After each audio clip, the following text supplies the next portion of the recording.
Well, good evening, everybody, and happy Thanksgiving Eve. We're live here on Syracuse Basketball Postgame, presented by Krause Health. We're live on the Syracuse Orange Basketball Facebook page and on Syracuse Orange Sports on YouTube. Glad to have you with us here live, but how can I put this? A turkey of a game, not much to be thankful for. All the Thanksgiving puns there, folks, but man, Syracuse with a tough one, a second loss on the year, and no one's pushing a panic button yet, but the Orange already have a hole to dig itself out of as they fall to 2-2, losing to VCU 67-55 was the final at the Battle for Atlantis. Syracuse still with 2 games to go in Atlantis. They will play tomorrow night. As we speak live here, we're not sure who their opponent is. They will either face Baylor or Arizona State. They will face the loser of that game at 7:30 p.m. Eastern time tomorrow. So we know that Syracuse will not win the Battle for Atlantis. It still will play 2 more games with that matchup on Thanksgiving night at 7:30 against either the Bears or the Sun Devils there. It was an ugly, ugly basketball game, to say the least. Your comments welcome as we go along here on the program. Just a reminder, though, that we do put this up on YouTube as well in my recap on syracuse.com. You can find it on social media just in case you missed the show live. We pop on here after Syracuse basketball games. Look, there's no other way to put it. Jeff may have it right here. Bubble Watch activated the NIT bubble that it is. Madeline just going with the laugh emojis at this point. Joe saying NIT as well. Jeff saying very upsetting, a lot of work to do. And Brian just going straight at it here with a complete embarrassment. Both sides of the ball, pretty poor effort from Syracuse tonight. I mean, we'll go through the numbers here shortly, but they could not hit the ocean if they tried to jump in it from the beach they're playing on. They're literally on the ocean at the Battle for Atlantis. They could not go in the pool. They've got these big water slides there at the Battle for Atlantis. They showed them on the ESPN broadcast if you were watching. They could slide down a water slide and not hit water. I mean, this team could not shoot the ball tonight. Their ball movement was terrible. A lot of iso ball, a lot of bad shots, a lot of bad offense on both sides, frankly. VCU ended up pulling away and actually hit a bunch from three-point range. This is a VCU team that had hit 15 three-pointers all season.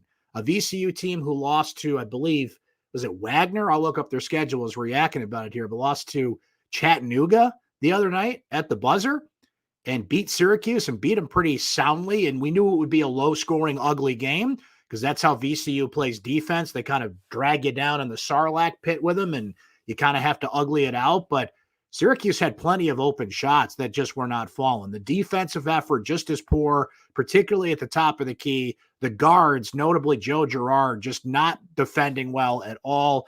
And look, VCU is not a good three-point shooting team, but if you give them open threes, they're going to hit them. So as you guys and gals continue to comment here, as Tawan says, they're not going to win a game in this tournament, the Battle for Atlantis tournament that they are in. Joe noting 2 ugly games in a row, at least Colgate and Syracuse. There was more scoring in that game.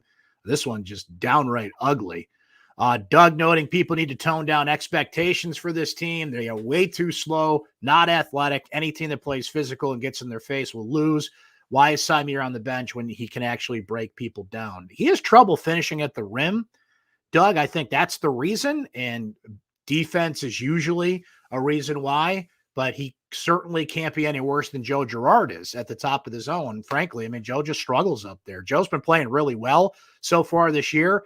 Certainly not the case tonight. So as you guys continue to comment there, let's look at some numbers here, and they're pretty darn ugly from this game. Syracuse shot 29%, 18 of 62. Syracuse was 5 of 23 from three-point range. They were 7 of 23 from three-point range against Colgate. So that's 2 games in a row that Syracuse just downright awful from three-point range.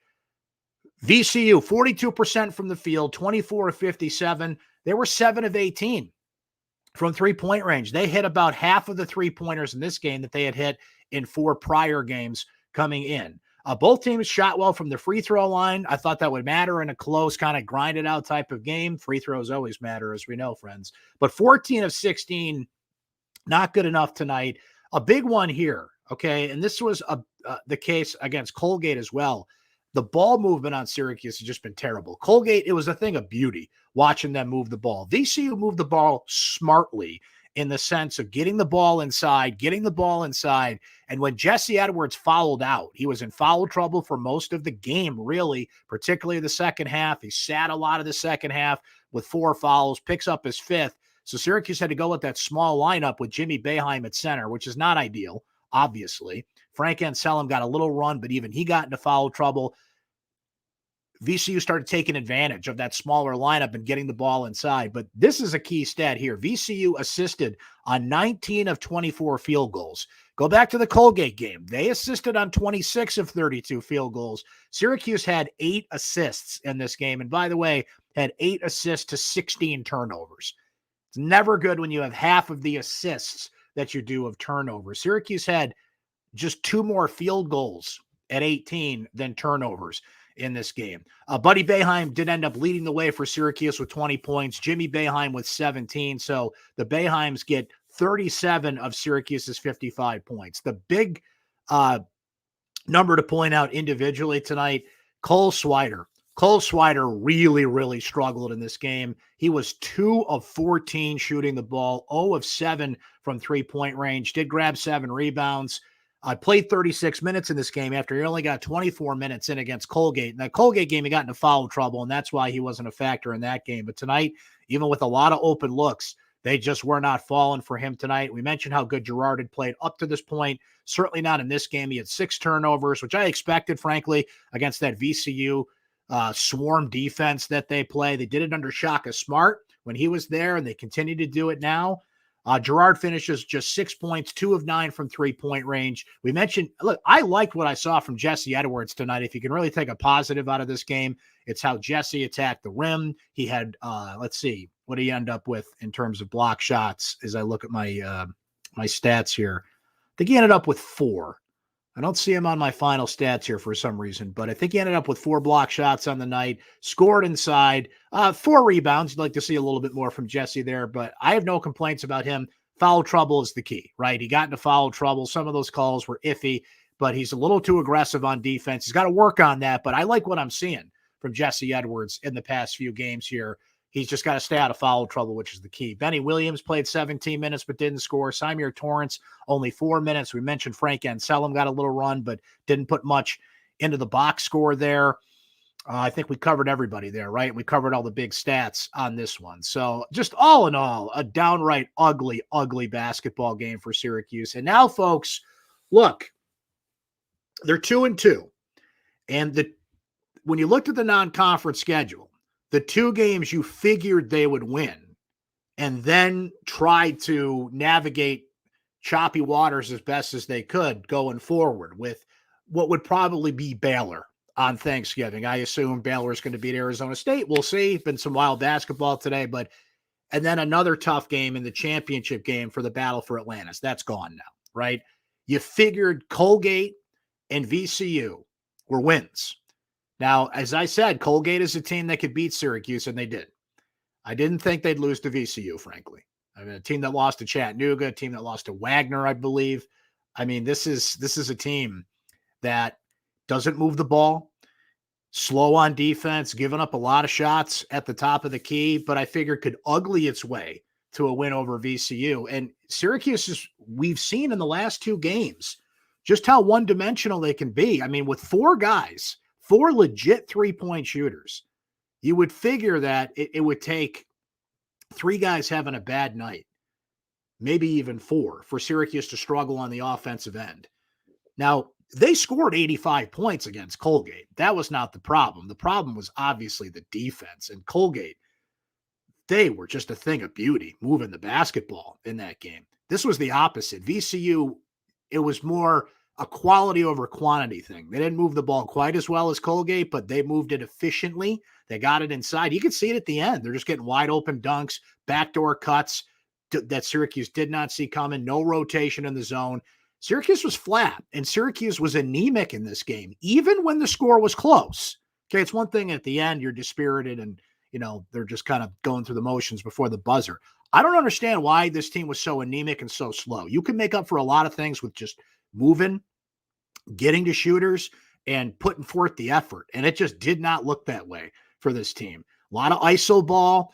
This team has a lot of experience. It just doesn't have a lot of experience together. And I think the chemistry is off right now. There's 27 games to go. There's a few months here, but there's just too much, as I said, ISO ball, not enough coordination. And look, if you watched the game before that, which caused Syracuse to start 52 minutes later than usual, UConn Auburn, what a great game that was. Back and forth, exciting, ball moving. I mean, come on, it's the third, fourth game of the year, and it looked like we were in the middle of March. The game prior to that was also a low-scoring game, but a fun game to watch. Michigan State, Loyola Chicago.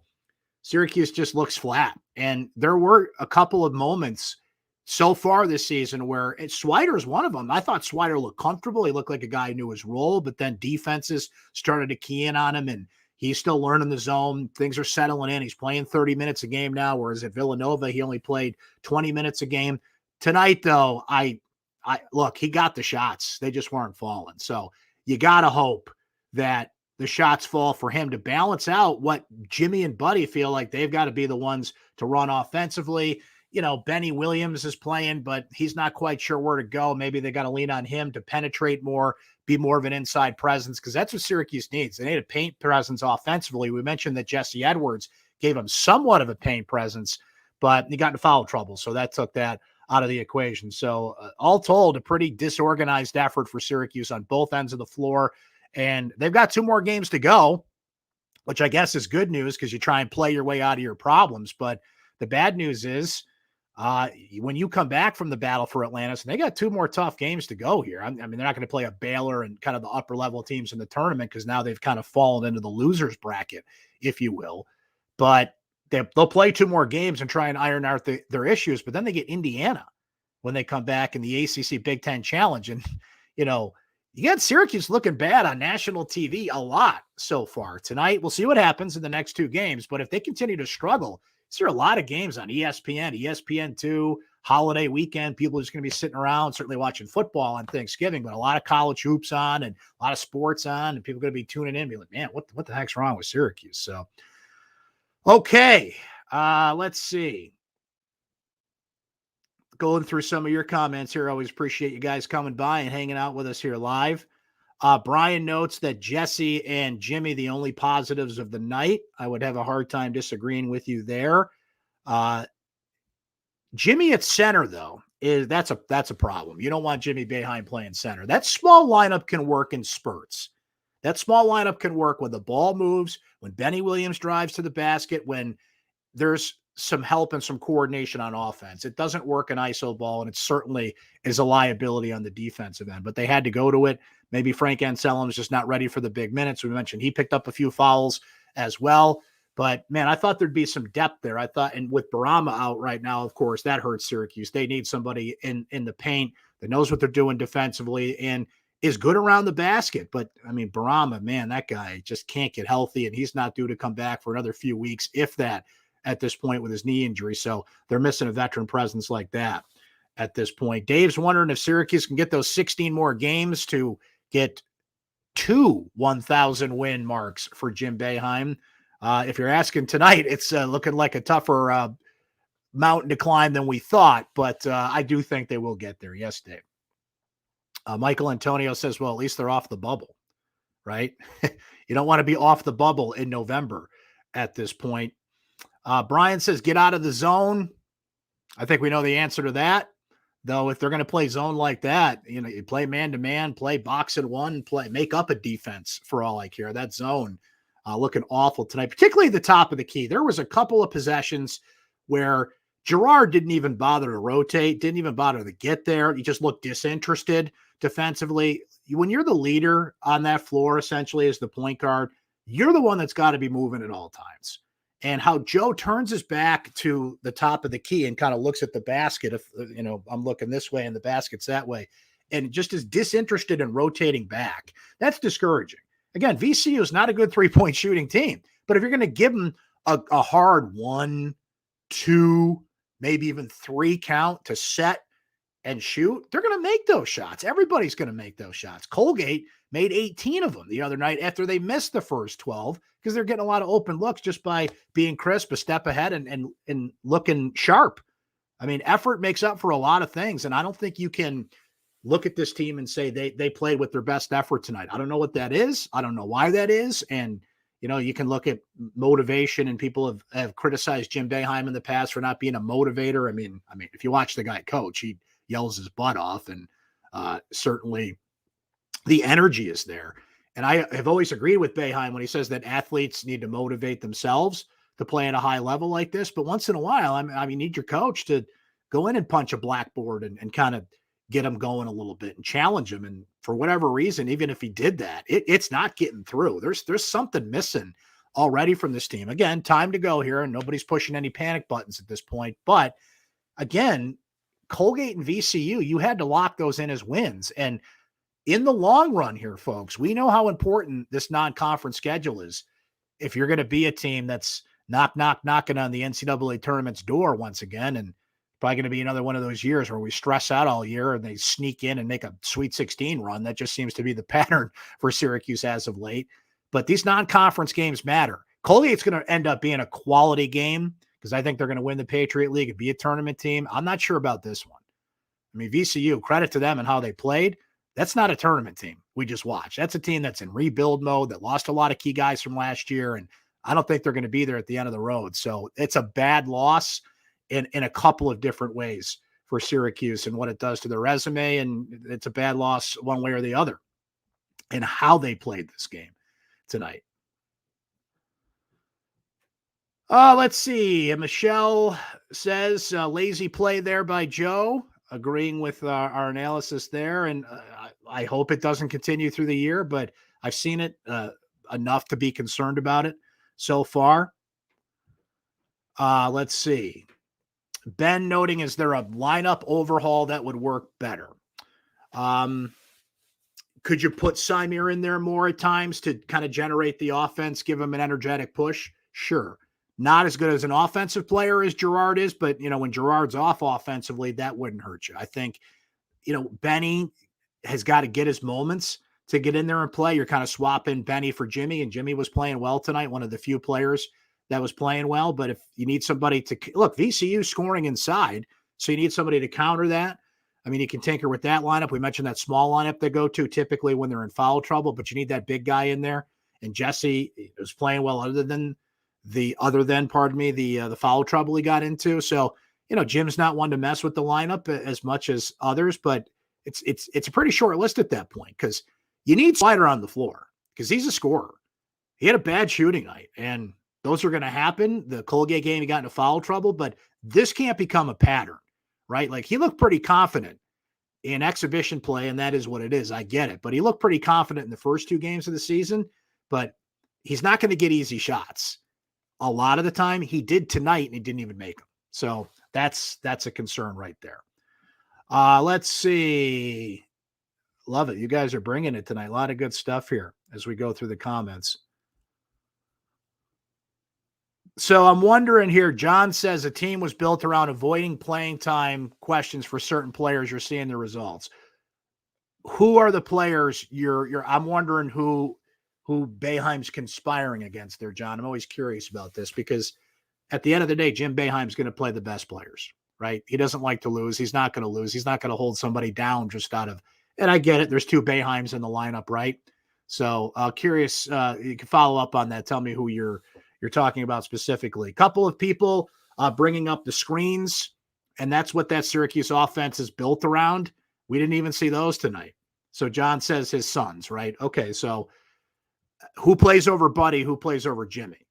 I'm just curious what you think that is, right? Because look, Buddy Boeheim is a great player. I don't think anybody's disputing that. I like what I've seen from Jimmy so far. 17 points tonight has been good. He didn't shoot well from 3-point range tonight or last game, but shown he can do it. Syracuse needed a player in the transfer portal. They went out and got him. Maybe you think Benny should be playing more than him. You can You can nepotism this to death. I mean, Buddy and Jimmy are good players, right? So, I mean, if you guys want to complain about that, I mean, it's inevitable. I knew that was coming. That's about as obvious as it gets there. But I'm curious, what you think would be a better lineup, right? So you put that in the comments and let me know. Doug says, are you sure he wants to play the best players? Ask Waiters about that. I mean, Dion Waiters played 30 minutes a game at Syracuse, right? He didn't start. That's one of those unique stats. Dion Waiters never started a game at Syracuse. He played a bunch, though, right? There were certainly some disagreements about that, but starting's overrated, right? It's when you play, how you play, when you're on the floor, what game situations you're in. Dion maybe didn't like that, but Dion Waiters was back at the Dome the other night and has been back at the Dome a lot. So I don't think he holds a grudge about that, right? It's funny how these guys, when they have issues, when they're here and then eventually, and then they all come back in one way or the other. That bond is pretty strong with former Syracuse players. So next time I see Dion, I will ask him about that, Doug. I know you put a laugh emoji in there too, but I mean, he played a lot, worked out okay. He was a first round NBA draft pick, made some money, I think things are okay for Dion. Tanner likes this lineup here. Symir, Buddy, Jimmy, Benny, Jesse. Okay. There's a lineup you can work with there. Mary Ellen notes that Jimmy works hard the whole game, gets a lot of rebounds. Eric says Swider's playing a lot and not contributing at all. It's something to watch, Eric, because I like Cole. I think he's a really good shooter. Not tonight, but generally could be a really good shooter. He's definitely adjusting defensively. He does more around the ball. Like tonight, he had 7 rebounds, right? When he's not scoring, he will find other things to do on the court. He's out there to score, but he's got more of an all-around game than I thought. But number 1, 2, and 3 reasons he's out there is to shoot the ball and score, right? So, they made the point a lot on the ESPN broadcast, and they were right. Didn't see a lot of ball fakes. Didn't see a lot of screens, as you guys brought up.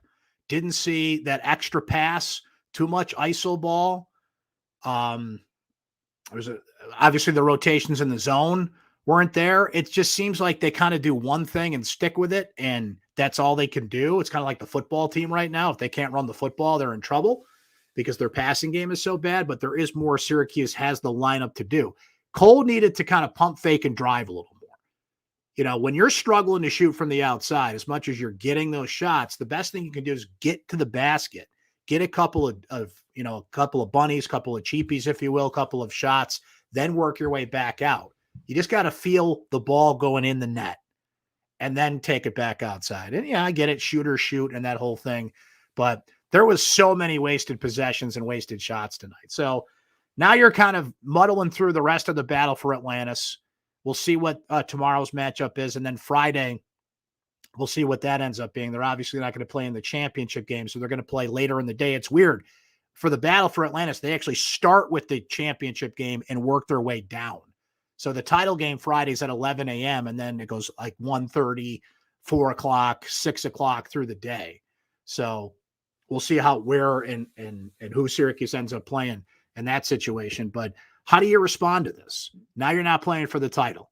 You're a dispirited team. You got 2 games to make up for it, right? The Colgate game, what they were saying in the locker room after that was they wanted to get right back on the floor. Well, now you do. You got a chance to get right back on the floor and play harder and play better tomorrow. Arizona State, I haven't seen them play this year, to be honest with you, but I mean, VCU just beat you and beat you good. And VCU is down. So it's not like you can take anybody for granted at this point.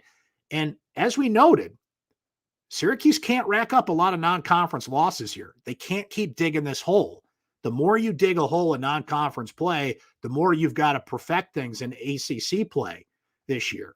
And we mentioned Indiana. You got number 5 Villanova on the non-conference slate. You got Georgetown on the non-conference slate. Florida State is an early ACC game. They play that game in early December, wedging that in there, right? And then ACC play starts in late December. There's only what you would characterize a couple of gimmies on the non-conference slate, but who can you label that now after you lost to 2 teams that most would consider to be gimmies, a team you had not lost to since JFK was president? And then tonight, a team that, is good and has been good in recent years, but not this team. I mean, what did VCU shoot? Let me go back to the numbers here. VCU shot 42%. So they ended up at 42%. But for most of this game, they were like 35, 36%, and you're losing. So there were ways Syracuse could have been better offensively tonight. We'll see if they're better Thanksgiving and on Friday, and they certainly have to get better to be competitive against some of those teams we mentioned that are coming around the corner at this point. Brian notes here the lack of toughness on full display. VCU out-hustled, was more physical, and flat out wanted it more. And you know what? Some of those things are hard to quantify. You could see it tonight. VCU was definitely, Colgate was absolutely a step ahead of Syracuse at all times. In that game tonight, VCU, a slower, more physical team, moving quicker, extra pass, going inside in what was a slugfest. And it was exactly the kind of game they wanted. There was a moment or two in the first half where it looked like Syracuse was going to get ahead of the defense. They were going to make VCU chase them, but you got to make shots to do that. You got to get that extra skip pass up there, make a shot, have VCU try and trail you, because VCU plays full court, right? So if you can get that pass up there and make them chase you, then you're in control of the game, and you're making them play a game they don't want to play. It went the other way. VCU dragged them down in the mud pit, and that's where we were all night. Aye. So I'll tell you what, folks, that's where we'll end for tonight. A bad loss for the Orange. They got two more here in the battle for Atlantis. We'll see if they can dig themselves out of this and come back home from the Bahamas 4-2. But right now the Orange are 2-2 and starting to look like they're in a little bit of trouble here. We've gone to DEFCON 4, maybe even DEFCON 3, and they've got a hole that maybe didn't think they'd be in at this point. So we'll see how the Orange recover from that. I believe the next time we're going to be with you for basketball postgame is Tuesday night after the Orange play Indiana. I'll be here on Saturday after Syracuse football wraps up its 2021 season. Going to be tough sledding against Pittsburgh, but we'll see how that one turns out. So flip over. We'll be on live. That's a 7:30 kickoff, so about 10:30 or so. We'll be over on the Syracuse Orange football Facebook page. So look for the notification. Look for it there. After the game is over, and right here on our YouTube page as well. If you missed that chat or any of these chats that we do presented by Krause Health, they are on YouTube, Syracuse Orange Sports on YouTube, and on my recap, syracuse.com. I'll put it out on our social media channels as well on Facebook and Twitter. So in case you miss the show live, you can always come by and watch the replay. Happy Thanksgiving, everybody. Okay. I hope you have a terrific day with those you love and care about on Thanksgiving. Not much to be thankful for tonight, unfortunately, on the basketball end, but I hope everybody has a terrific holiday and holiday weekend. Enjoy yourself, relax, have some turkey, have some pumpkin pie, enjoy those that you care about, and I hope it's a great, great holiday weekend for everybody. So next basketball postgame Tuesday night, next football postgame Saturday night. We'll talk to you then here on Syracuse Postgame presented by Krause Health. Happy Thanksgiving, everybody.